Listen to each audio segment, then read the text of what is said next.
நம்மளுடைய கடைசி நம்பிக்கையே வந்து உச்சநீதிமன்றம் தான். ஒரு நீதிபதி தான் நமக்கான நீதியை சரியாக தருவார்னு நம்ம நம்புகிறோம். அதுதான் நம்ம நாட்டோட அரசியலமைப்புன்னு சொல்லுது.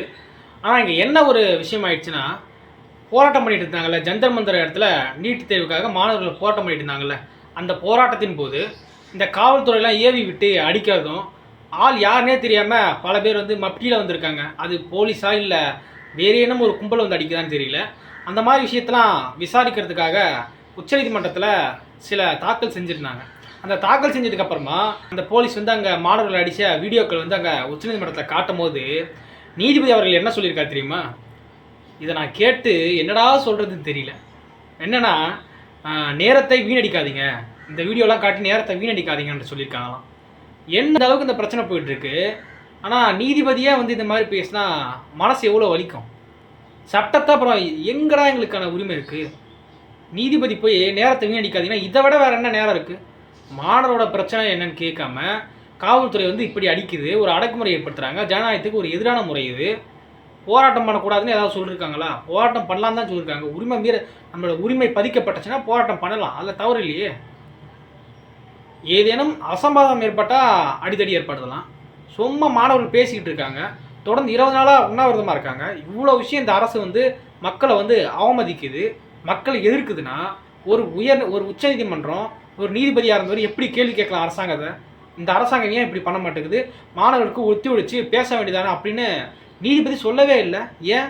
காக்ரோச் ஜனதா பார்ட்டியோட நிறுவனரான அபிஜித் தீபக் வந்து என்ன சொல்லியிருக்காருன்னா, என்னால் தான் நீங்கள் வந்து போராட்டம் பண்ண வந்த இளைஞர்களுக்கெல்லாம் பல பேர் வந்து காயமடைஞ்சிருக்கீங்க. நான் வந்தனால தானே நீங்கள் போராட்டத்துக்கு கலந்துக்கிட்டீங்க. என்னால் தானே இத்தனை பேர்த்துக்கு வந்து காயம் ஏற்பட்டிருக்கு, இத்தனை பேர்த்துக்கு வலி ஏற்பட்டிருக்கு. அதனால் என்னை தயவு செஞ்சு மன்னிச்சிடுங்க. ஒரு தலைவனாக இருந்து நான் காக்க வேண்டியவன், அந்த விஷயத்தை என்னால் பாதுகாக்க முடியல. ஒரு தலைவனாக இருந்து இந்த போராட்டத்தை முன்னெடுத்து நடத்தும்போது மாணவர்களுக்கு பாதுகாப்பு உறுதி செய்யப்படுத்துறதுல என்னுடைய பங்கும் இருக்குது, என்னை மன்னிச்சிடுங்கன்னு சொல்லிட்டு மன்னிப்பு கேட்டிருக்காரு. ஆனால் அதில் தப்பாக பார்த்தீங்கன்னா தப்பு ஒன்றும் தீபக் மேலெலாம் கிடையாது.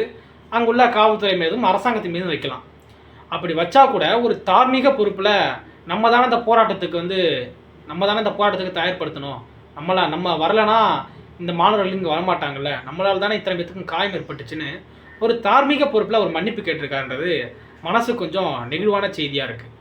அந்த அடி அடிக்கிறாங்க, அவங்க கையில் காலில் வந்து என்னை காப்பாற்றுறதை விட்டுவிட்டு தூக்கிட்டு போகிற வரைக்கும் நின்று வேடிக்கை பார்க்குறீங்களா? உருப்படுங்களா நீங்களா? இல்லண்ணே, தூக்கிட்டு போறப்ப அதான் வச்சு அடிச்சிட்டீங்களே, பாடி எங்க கொண்டு போறீங்கன்னு கேட்டோம்னே. பாடியா? ஏண்டா என்ன குளமணியா கொண்டு போனாங்க? அடிச்சுதானடா கொண்டு போனாங்க? அம்புட்ட ஆசை. ஏதோ அவரால் முடிஞ்ச ஒரு சின்ன போராட்டத்தில் அவர் கலந்துக்கிட்டார். ஒரு எதிர்கட்சி தலைவராக இருக்கவர் கொஞ்சம் முன்னாடியே வந்து இவரெல்லாம் கலந்துக்க வேண்டியது. கொஞ்சம் ரொம்ப லேட்டாக இருந்தாலும் பரவாயில்ல, அவரோட கடமையை அவர் சரியாக செஞ்சுட்டார். விஜய் என்ன ஒரு வழியாக நம்ம பேசுகிற பேச்செல்லாம் கேட்டிருக்கும் போல் பிஜேபி எதிர்த்து கண்டன அறிக்கையாக விட்டுருக்காரு. இது ஒரு நல்ல விஷயமா இருக்கும். பட் இது ரொம்ப லேட்டுனே. கொஞ்சம் முன்னாடியே நீங்கள் இந்த அறிக்கையெல்லாம் வெளியிட்டிருந்தீங்கன்னா கொஞ்சம் சந்தோஷமாக இருந்திருக்கும். இப்போ ரொம்ப லேட்டாக பண்ணிட்டீங்க. ஓகே, எப்படியோ அறிவிச்சிட்டிங்க. இதுவாவது நீங்கள் பண்ணணுன்றதான் எங்களோட கோரிக்கையாக இருந்துச்சு, அதுவும் நிறைவேறிடுச்சு. நாளைக்கு வந்து ஜனநாயகம் படம் ரிலீஸ் ஆகுதுண்ணே. இந்த விஷயத்தெல்லாம் முடிச்சது உடனே இந்த விஷயத்தை சேர்த்து பேசிடுங்க. ஏன்னா காவேரி தண்ணி வந்து தரமாட்டேன்னு சொல்லிட்டு கர்நாடக அரசு பிடிவாதமாக இருக்குது. இந்த விஷயத்தை எப்படியாவது கொஞ்சம் வாய் திறந்து கேட்டு, இப்போ எப்படி அறிக்கை விட்டீங்களோ அது மாதிரி கேட்டு எப்படியாவது கொஞ்சம் அந்த நீரை விவசாயிகளுக்கு கொஞ்சம் வாங்கி கொடுங்க. இப்படி வாங்கி கொடுத்தீங்கன்னா அதை விட ஒரு சிறப்பு வேறு எதுவுமே இருக்காது. அவர் கண்ண பாரியா, அவர் கலர பாரியா, ஐயோ அவர் ஸ்டைல பாரியா.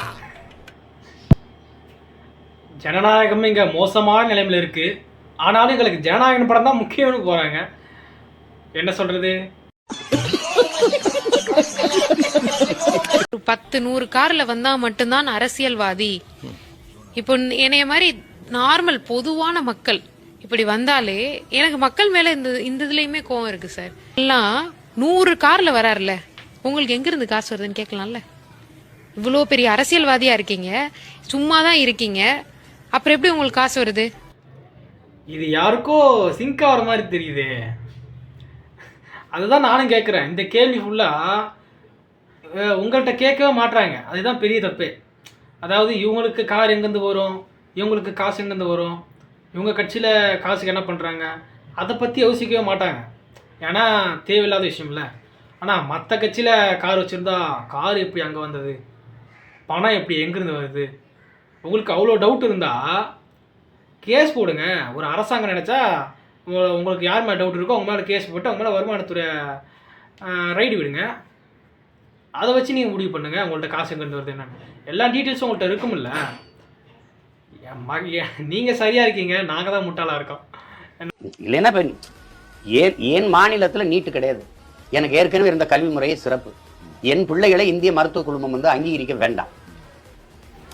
நான் வேண்டாம். என் பிள்ளைகளை நீ வந்து அங்கீகரிக்க வேண்டாம். என் மண்ணுக்கு என் மக்களுக்கு வைத்தியம் பார்க்கட்டும். வேணா நீட்டில் படித்த உன் பிள்ளைகளை கொண்டு வா, என் பிள்ளைகளும் கொண்டு வர. எவன் சிறந்த மருத்துவராக இருக்காரான்னு பார்த்து அவனை நீ அங்கீகரி. அப்படிதான். நீங்கள் கல்வியை கிடைச்சிடக்கூடாதுன்னு உனக்கு பயந்துக்கிட்டு நாங்கள் போகிறோம். ரஷ்யாவுக்கு போகிறோம், பிலிப்பைன்ஸ் போகிறோம், சீனாவில் போய் படிக்கிறோம். அங்கே கல்வி வந்து குறைந்த கட்டணத்துக்கு கிடைக்குது. நம்ம பிள்ளைகளை அனுப்பி படிக்க வைக்கிறோம். திருப்பி வரும்போது ஒரு நிலை எழுதணுங்கிற, அதுக்கு 6 லட்ச ரூபா கட்டணுங்கிற. அப்போ நீங்கள் எனக்கு வந்து எந்த வழியிலையும் இந்த கல்வி வந்து கிடைச்சிடக்கூடாதுன்னு நீ முடிவு பண்ணிட்டீங்கன்னா நாங்கள் ஒன்றுமே பண்ண முடியாது. அப்போ அதை வந்து இது ஒரு புரட்சி, அதில் தூக்கி வீசணும், இவங்களை கிழிச்சு தூர போடணும். போடா நீட்டா நீட்னா அங்கே போய் நீட்டுறா அப்படின்ட்டு போயிடணும்.